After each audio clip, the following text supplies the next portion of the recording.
Hi, and welcome to GPS. My name is Aditya, and I'm joined with Saidat.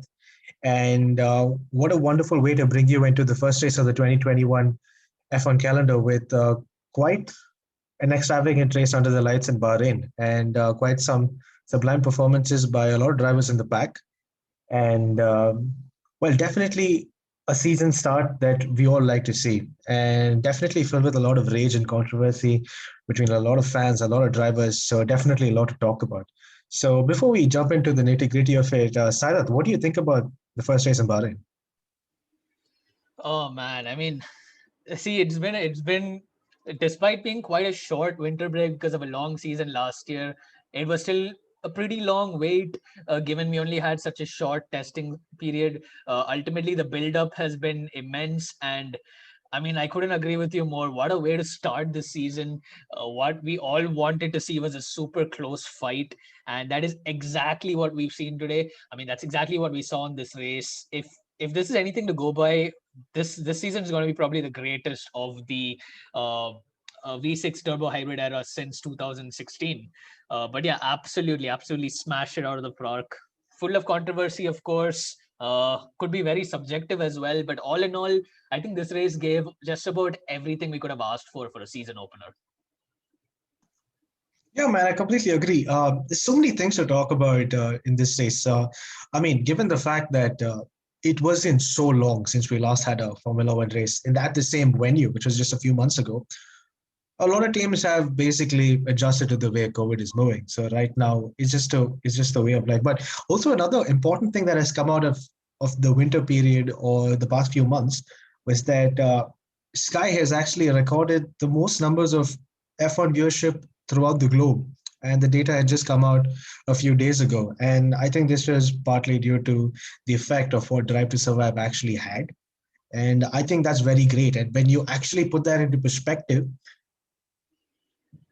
a lot of new fans coming into the sport may not have had the best understanding of Formula One when you would have had a lot of teams battling in different areas of the race in 2014, in 2015, in 2016. But right now, as you rightly so said, that the battle is so much more closer. And it is so much more easier to comprehend the drama, the excitement, and the thrill behind it.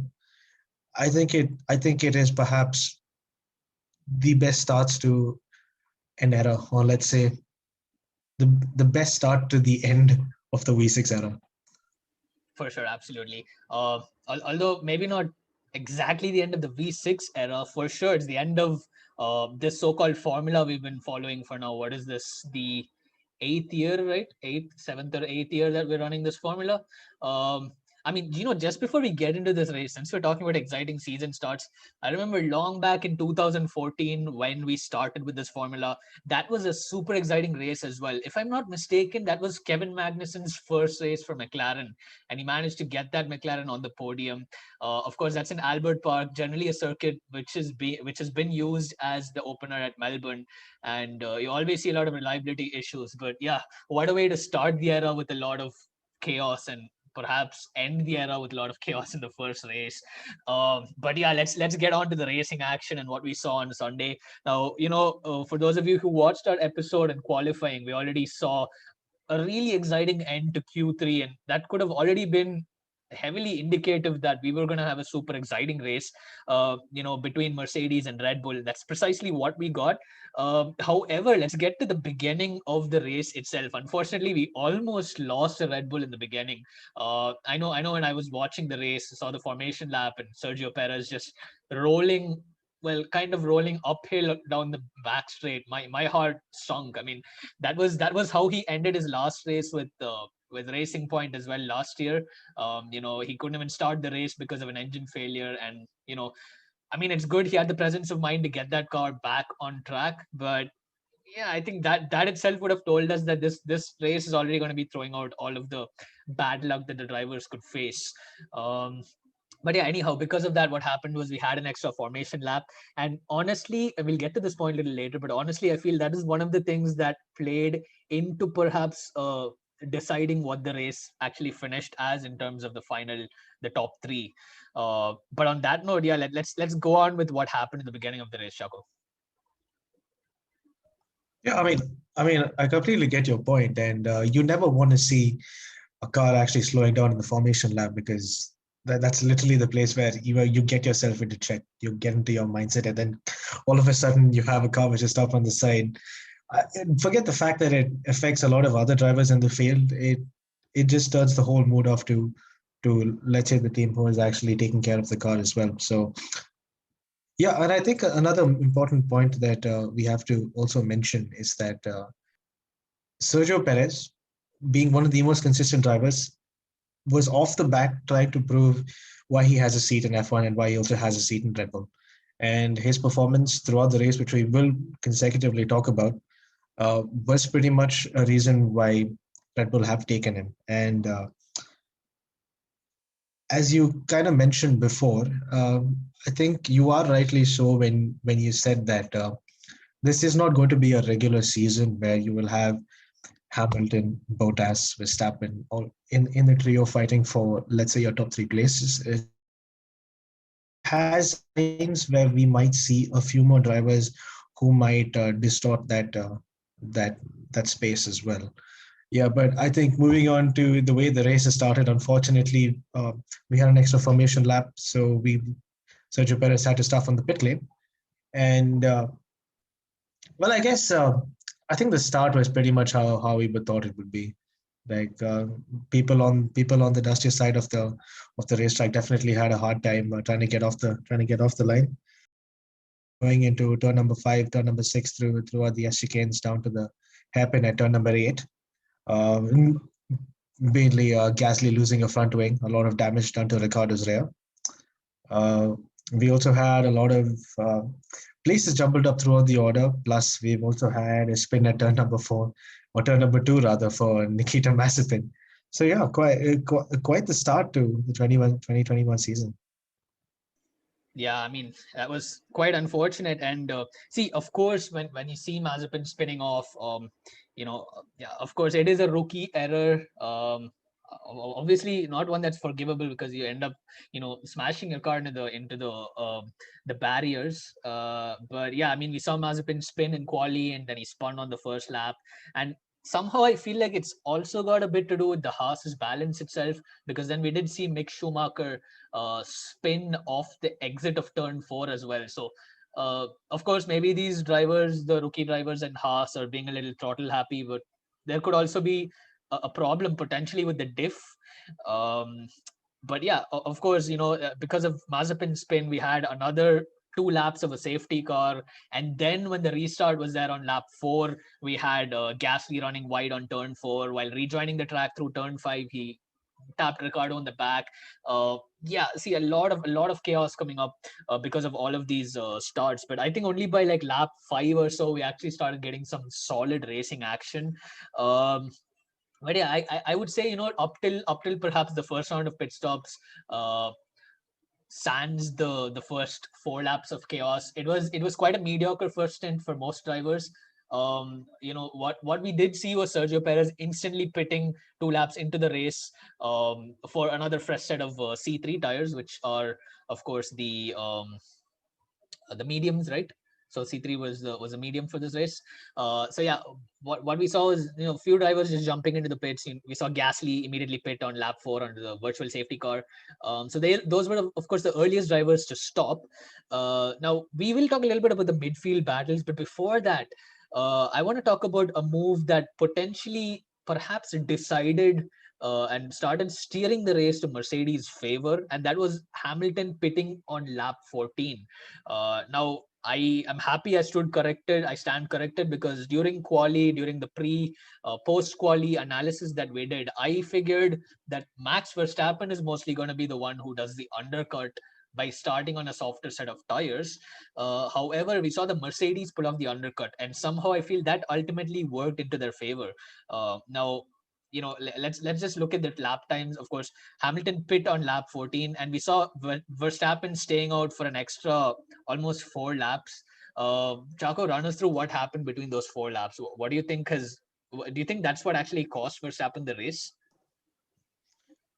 In some instances, yes. In some instances, no. But my final verdict is that I don't think in a way, what you are referring to is the final nail in the coffin for as to why Verstappen had lost the race. But I think as to how Red Bull were looking at this was the moment they pitted Sergio Perez, they knew that they had an alternate strategy where they could fit Perez into that 1, 2, 3, 4 slot because they already had the data which could prove it. But I think the reason why Mercedes decided to opt to pit first and take the undercut was primarily because I think they themselves knew that they may not have had the delta or the time difference to actually have had a car to stay out long enough to actually battle Verstappen. And I think that was quite indicative with all the stints Verstappen did through his tire sets to prove that Red Bull was actually quite a fast car, and it was more balanced than what the Mercedes was than we had seen in the past few years in the beginning at least. Uh, but I kind of felt like when you look at the data comparatively, Red Bull definitely knew that they had the pace to go past Hamilton at whatever stage they intended to, and I think that was in large or in retrospect broadly true because we did see a very close battle towards the end, and it was only until Max Verstappen lost some solid momentum during that controversial overtake that was when we actually saw them slip away. But while Verstappen was still running with tires which are 11 laps younger than what Lewis was, Lewis showed utmost class, but that does not take away the fact that Max Verstappen was still running fast at time. So I don't think, in a way, when you say the undercut won Lewis the race, but I think it was the undercut plus the fact that he was such a good driver. For sure. I mean, yeah, hindsight is 2020, of course. But I mean, I don't know. I'm looking at the data. Perhaps I'm reading into it a little bit too much. But purely looking at graphs right now, you can see that as soon as of course, towards the beginning of the race, Verstappen was more or less within the clutches of Hamilton for a few laps. But once proper racing started getting underway, he started pulling away. I wouldn't say at a great rate, but roughly about zero point 0.1, 0.2 seconds per lap. But once Hamilton pit on lap 14, up till the point when Verstappen pit, Hamilton was shaving off roughly 1.7, about 2 seconds per lap nearly. And I think because Verstappen stayed out for so long, I personally feel that could have costed them the race. Now, of course, the argument could be there that if he had defended the undercut instantly, he would have also been on older tires, just like Hamilton. So, of course, staying on the same strategy as Mercedes would have put him with similar tire life towards the end of the race. But I'll talk a little bit about that when we get to the end of the race. But I still feel even if he were on the same strategy, he still could have won, and that's got something to do with the way cars start performing towards the end of the race. We'll get to that eventually. But yeah, once Verstappen pit on lap 18, he obviously came out behind Hamilton. And then again, when you look at the timing, you can already see Verstappen again shaving off time. Roughly, let's say it's going from 6.6, 5.7, 5.2. It's roughly shaving about 4.4, 0.5 seconds every single lap after his out lap. Now, what this tells us is in terms of raw pace, yes, I think the Mercedes does have it on the first two sectors. But in the third sector, we always saw Red Bull closing up with the Mercedes. I may be rambling here, but what I'm trying to get to is that Red Bull definitely had the pace to win this race. And it's not got anything to do with tires, in my opinion. It's not got anything to do with tire life. I think all in all, if you look at all the sector times from qualifying, Red Bull had this in their grasp. But before we get a little bit more into the battle, let that battle keep going on in the front. Let's look a little bit in midfield. One battle that really stood out for me, albeit might not have all been on the same level in terms of cars, was Vettel versus Alonso versus Sainz. The former Ferrari trio. That was definitely a very exciting battle. Lap number 20, I remember noting it down. These three were battling it out. But I'll tell you one thing from what I saw on that, the Aston definitely has pace. It's just a car that needs to pick up on the tire temperature a little faster. That's quite a take you have there, but I don't. I kind of remember what you're talking about because I was watching very keenly as well. Uh, I mean, definitely that was not the place where Carlos Sainz intended to start. So obviously, battling with Alonso and Aston Martin was not the best place for the Ferrari team to be, considerably. But coming to the actual data which we want to have, the two teams which we didn't get proper data as to how their car performance would be on race runs were Aston Martin and Alpine. So. Uh, I think this was quite indicative that the fact that Aston Martin right now may not be the top contender, considering all the other teams have actually brought in a lot of changes with uh, McLaren opting to go with the Mercedes engine, Ferrari having a lot of changes done to their engine and their car, which was quite surprising to see actually to a lot of other teams. So I think what you might add was the fact that at this current stage, there were three teams who were battling it out. You had Alfa Romeo, you had Alpine, and you had Aston Martin, and I think that was quite fun to see. But I still feel like this is a trend what we have seen through the past few years in the beginning of a season, and I think it's the same with even Mercedes as well. Like if you go back to a few years ago, you can always see that the battles which teams have had in the beginning of the season were very, very tight. You can see that the way the teams actually come right now to the beginning of the season is with just a normal spec car. But gradually, when you move by throughout the year, you see teams becoming so much more stronger that they actually put down their pace and say, this is what we are. And that's when teams like your Red Bulls and your Ferraris or your Aston Martins actually have to come up and say, we can match the kind of pace or the kind of technology which you bring to future rounds. And I think that is something that we should be looking forward to. This might not be completely indicative of the kind of pace that, say, Sebastian Vettel was showing, who I think had a torrid race.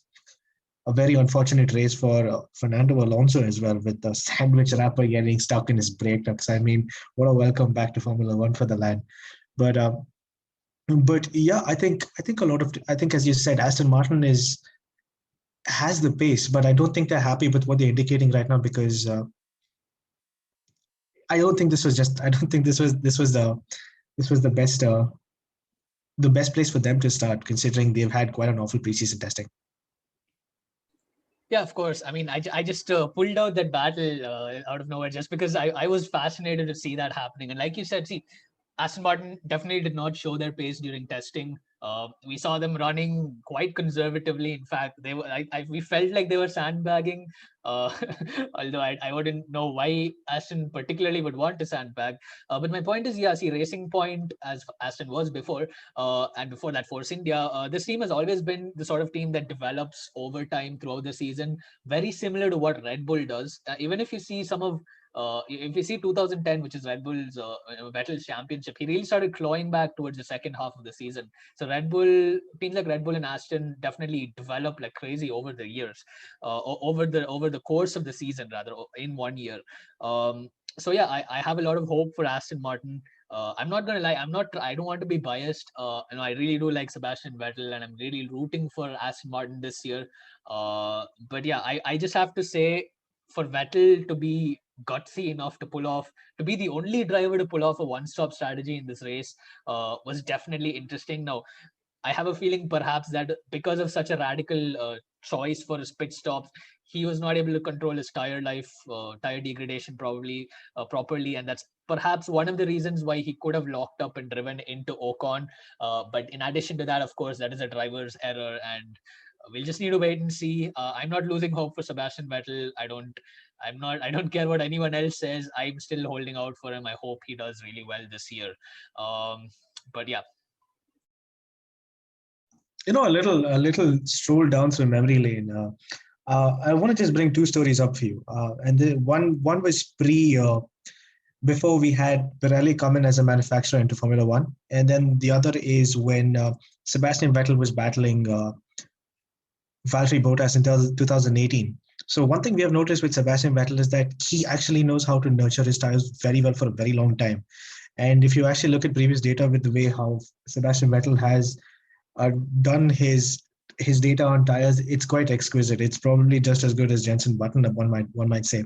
But going back to 2010, when Formula One decided to move on to Pirelli as their tire supplier going into the 2010s, Sebastian Vettel was one of the first people to actually go to the Pirelli factory and to have a look at those tires, to actually look at data, to have a better understanding before getting into the seat of that Red Bull. So that kind of shows you the kind of dedication the man has into the sport. Apart from the fact that he really wants to understand what they give.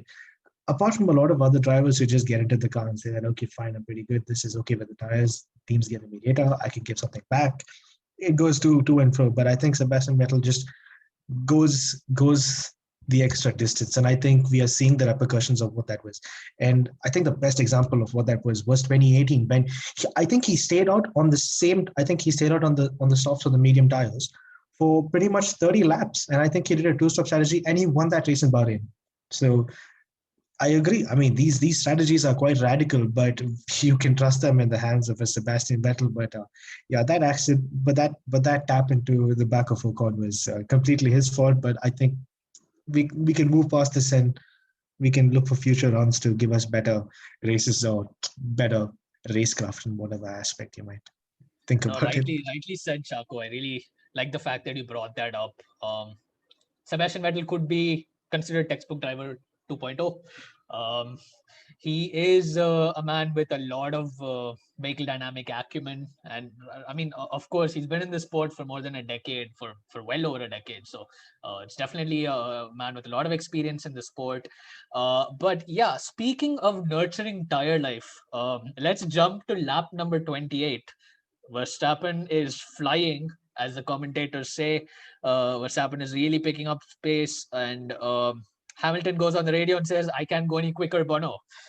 So yeah, that is the second part of the race. You know, the turning point. I would say not really a turning point, but that is the second out of pit stops that we saw. Hamilton gave that message on lap 28, and we saw between laps 28 and 29, I believe, Hamilton came into the pits for the hards.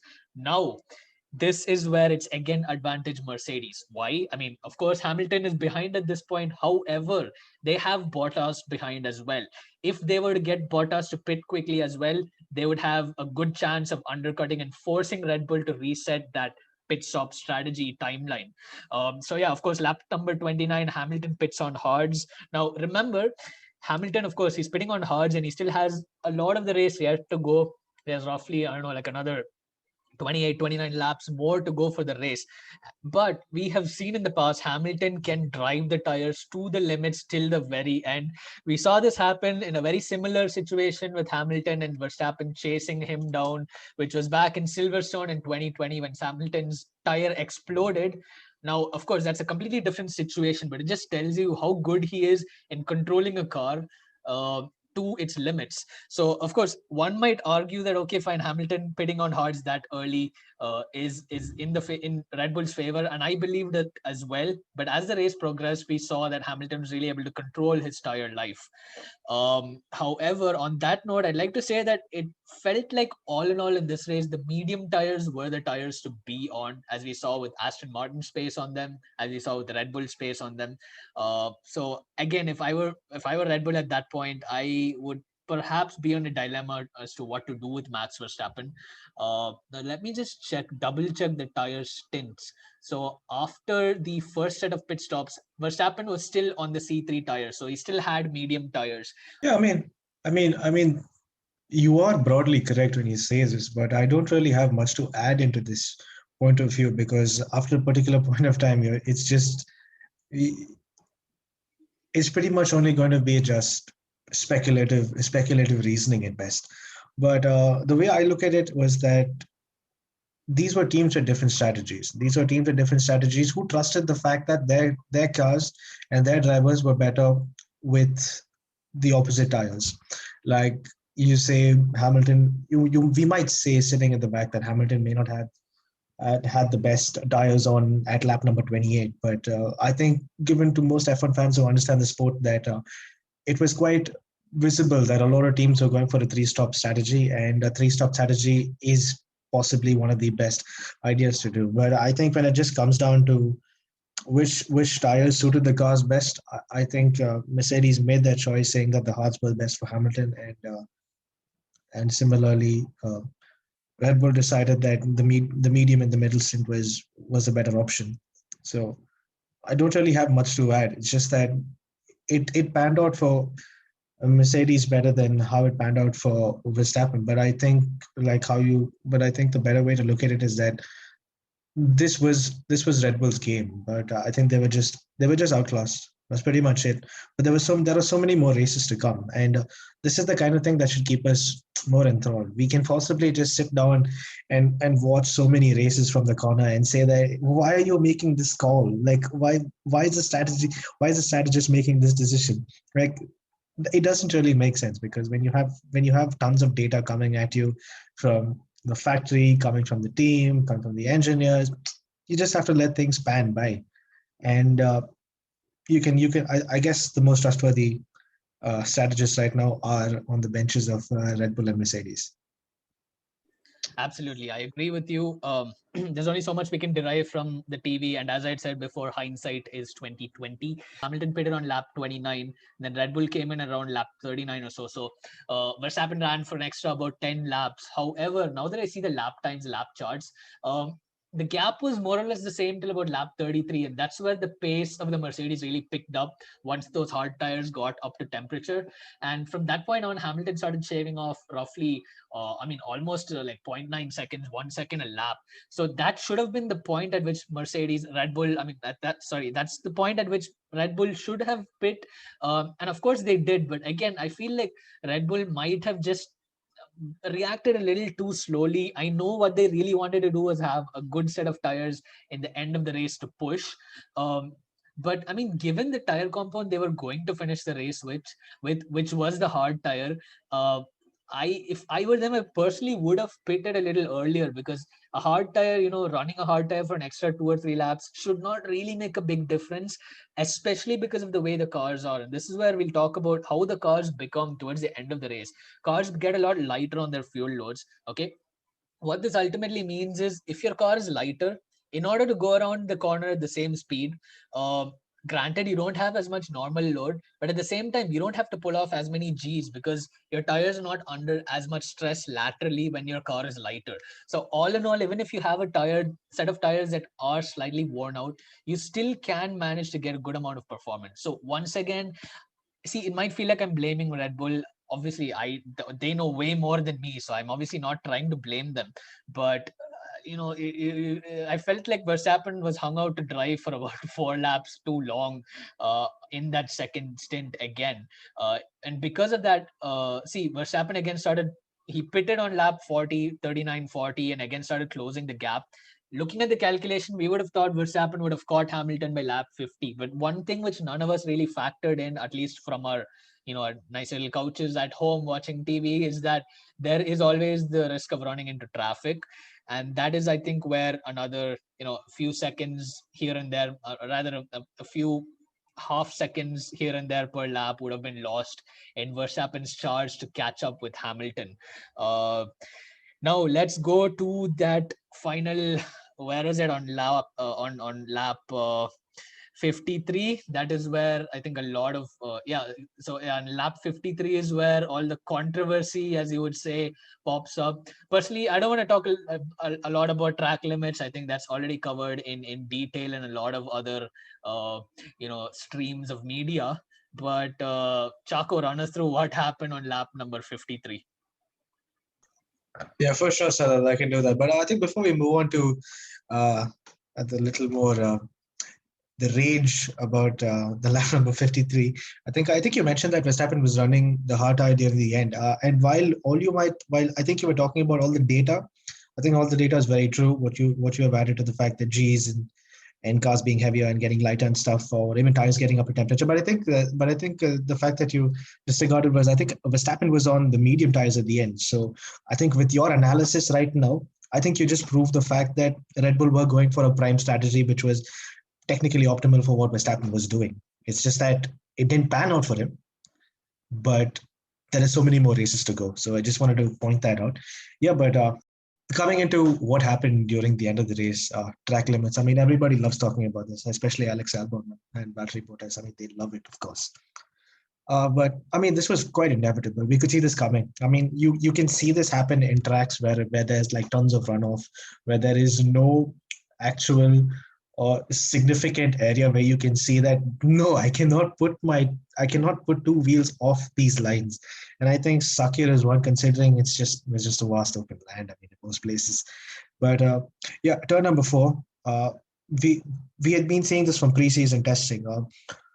In preseason testing, a lot of people had not kept track limits in check. So we move on to what happened during during free practice and free practice 2, we found a lot of drivers doing that and actually gaining time. Then we come back to the FIA drivers briefing where the FIA and the stewards have come up and say that we are going back to track limits and saying that you cannot gain time off turn number 4. While a lot of drivers had been doing that, the rule had been instated only for FP3 qualifying, but not for the race. And this is the one that's quite peculiar, because the FIA clearly said that going off turn number 4 gives you a significant advantage in terms of time, and that can actually give you a boost up in your qualifying order. But what we can do is we can let you do that throughout a 57 lap race. You can, if you do it more than 3. This is the funny thing. They say that if you do it more than 3 or 4 times, you will get a warning. If you do it again, you will get another warning. And if you get more than 3 warnings, then you get a penalty. But the problem was the fact that a lot of drivers had abused the track limits so badly that you never had an indicative data as to prove exactly where you're gaining time, where you're losing time, who is gaining on whom, because literally everybody had been doing it. I think the only person who was respectful of those lines was Sergio Perez. And I think that is something that a lot of other F1 pundits have spoken about. Yuki Tsunoda was off, Sebastian Vettel was off, Charles Leclerc was off. I mean, he was busy pushing a lot of other drivers off as well. But I think if you want to talk about the main two things, main two protagonists here, we have to talk about Verstappen and Lewis Hamilton. Here you can, at one point in time, you can often see Lewis Hamilton going way wide. I'm definitely sure that he is gaining some amount of time for that. But we can also hear on the radio that Verstappen's team telling him, if Lewis is doing it, one should do it, because I guess it has to be a non-zero sum game, because you have to basically take your chances here. I think at the end of it, when the FIA started noticing that this is getting a little too far-fetched, then they started saying that, hey man, this is not fine. But I guess that this is only my personal opinion. Like, I feel like a lot of times there are stewards who take these decisions very, very leniently. They don't enforce these kind of stuff, and you can see that with the very few stewards. I don't want to name them, but there are a lot of controversies that come out of this. But when you look at the way things panned out, both these drivers obviously broke the rules by gaining time on outside turn number 4. But I don't get the point where people come up and vilify one driver, saying that he's the reason why this happened. It happened only because he went off on turn number 4 and all of that. So this sort of speculative framing or bad faith narratives are just demeaning to the drivers, because at the end of the day, it's your race cannot only be defined by one certain instance. I mean, considering the fact that a lot of people are saying that one instance at turn number 4 was why Max Verstappen lost the race. He obviously lost the race because he overtook him outside the corner. I think the only place where you're going to get a definitive answer about track limits is Monaco. Yeah, rightly said. We can't really blame any driver particularly. It was just uh, kind of a loosey-goosey rule. It's just not clearly defined, I guess. Something that even we don't know in particular, because none of us are there in the drivers' briefings. We only read what's written in statements. You never really know if there are any other intricate rule changes that are present in the background and haven't come to light. You see it on other tracks as well. Another track where track limits always tend to catch drivers off is Hockenheim, the exit of that hairpin. You would think it's a wide runoff area with the Santander banner and all that, but yeah, that is there. Quite Austria turn 1 as well, runoff areas there. Another Austria has a lot of runoff areas and at the end of all its braking zones. And of course Monaco, I would say perhaps the chicane, the Noville chicane, and then maybe swimming pool section. But if you abuse anything if you abuse track limits in the swimming pool section, you're basically toast. You're going to crash the car. So there are a wide variety of tracks like this where another instance, Parabolica, exit of Parabolica, Monza, another place where a lot of drivers get their lap times cancelled in qualifying because they extend the limit. So I mean, we need to wait and see. A lot of races are yet to come. Some of these tracks we mentioned are definitely on the calendar. I don't think Hockenheim is there. Unfortunately, it's not. But yeah, let's wait and see. On that note, of course, the rest of the story, I'm quite sure all of you would know. Yes, Verstappen locked up, went wide, had a bit of oversteer, went wide, and after that, his tires were kind of at the prime, and they started dropping off as well, similar to Hamilton's. And this is where we really see that the dirty air from the cars ahead are really starting to affect the other cars. We saw this especially in Hamilton, in Verstappen's hunt to catch up with Hamilton. Towards the end of the race, of course, that was a great neutralizer, the tire life. All in all, you add 3 laps, 4 laps, 5 laps extra to the race. I don't think it still would have worked in Max Verstappen's favor if only he had pitted a couple of laps earlier and gotten a better charge for his tire life, for his tire performance. That may have helped him. However, on that note, of course, Hamilton won the race. It's going to be an exciting season if it's this close. On to conclude this podcast, I want to talk about one driver for this final section. That is Sergio Perez, who I feel was the biggest loser in the beginning of this race. But man, that did he show class? I mean, he charged his way through the grid. We've seen this happen multiple times from him. We saw this happen in Shakir GP last year as well, where he actually won the race, having been in plumb last by the end of lap one. I have that lap charts open now, comparing Bottas, Hamilton, and Sergio Perez, because all in all, I think effectively in raw pace, Verstappen was easily the fastest car on the whole uh, in the whole circuit. But if we look at the pace of Sergio Perez, he's actually slightly faster than Bottas and just a tad bit slower than Hamilton. So if all had gone in Perez's favor in the beginning of the race, he could have potentially played into the fight for the win as well towards the end if he had caught onto the slipstream of the two drivers ahead. Um, but yeah, we talked about Sergio Perez in our first ever episode. He is Mr. Consistent. Throw any curveball at him, more often than not, he's going to maintain a good race pace. Very similar to Bottas, he maintains good race pace. It's just Perez is just a tad bit faster overall. So definitely not a wingman. Definitely one of the best number two drivers we've seen in Red Bull in the recent years. Yeah, and that's a very good point, actually, Saida. I think just to touch upon what we had spoken in qualifying was that the two main things that would affect the top 10, which was Red Bull and Alpha Tauri. Alpha Tauri had quite the dreadful start with both their drivers dropping down the pack. But we had Red, but the most important thing that we had kept in mind was that Red Bull and Alpha Tauri had the option of starting with different strategies. And the only answer which we didn't have at that point in time was to see if Sergio Perez being in the number two car or being in the other side of the garage of Max Verstappen actually had the pace what the team wanted him to have.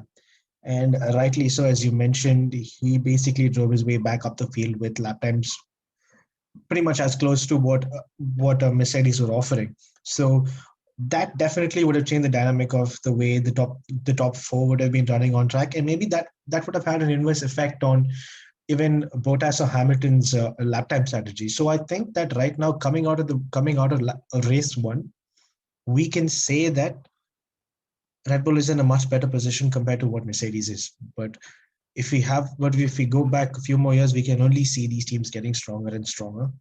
So I guess only time will tell. But at 2021, Red Bull looks like it's in a very good place. And I think similarly, McLaren also do look like they're in a very good place, and so does Ferrari. So I'm really excited to see where the top two and the rest of the midfield are going to be battling out for 2021. Absolutely, absolutely. I think, yeah, for sure, this is going to be a super close battle till the end of the season. At least that's what we could all hope for as Formula One fans. Yeah. See, like you said, Mercedes and Red Bull. I think the fight is definitely going to be between them. And if you look at the raw performance of the cars, my ultimate inference from this first race, Mercedes was fast in the first sector of Bahrain, reasonably fast in the second sector of Bahrain, and not as fast perhaps in the third sector, especially in those high downforce parts between sector 2 and sector 3. So my verdict, Mercedes still has engine performance. I think they still have slightly better engine performance in terms of raw power and top speed, but not as much as what they were last year. All in all, Mercedes has a better mechanically balanced car. Red Bull has a better aerodynamically balanced car. Now, again, there's a fine line. It's not written in stone. Don't get me wrong. Mechanical and aero balance go hand in hand for vehicles, but I just feel like Mercedes has Red Bull has a slight edge in terms of their aero performance. Now, there are 2 more weeks left for Imola. I mean, it's effectively 3 weeks between the races, but effective to today, the podcast you're listening to, Imola is coming up 2 weeks from now. So 3 weeks of development time is an eternity in F1, as they rightly say, as the Sky Sports broadcasters and commentators also rightly say. If Mercedes can bring up their aero game a little bit, I don't think it's going to be a huge difference in Imola, because Imola is again a very technical, mechanically oriented track, but it's also a very tight track as we've seen last year. So all in all, yes, if Red Bull can get in the front of the field and maintain pole position or the first 2 spots for both their drivers throughout the race, it's definitely going to be Red Bull's game. But anything can happen. Imola is a super fast-paced circuit. So on that note, it's all speculative. Let's wait and see. A couple of weeks left for that race. So, when you catch us in the next podcast, it's not necessarily going to be at Formula One. We're still not sure what it's going to be about. Let's see what the motorsport world is going to throw at us in the next few weeks to come. So on that note, I would just like to say this has been a great start to the season, and I'm really, really looking forward to what the season can throw at us. If Lewis Hamilton becomes an 8-time world champion, I'll be super happy. It's another record that's being written down in history. If Max Verstappen wins this championship, I'm again going to be super happy because it's a new champion on the grid. So either way, it's going to be a win-win situation for most of us fans. We'll just need to wait and see. On that note, this is Saidat signing off. Chaco, any last words? Ciao ragazzi.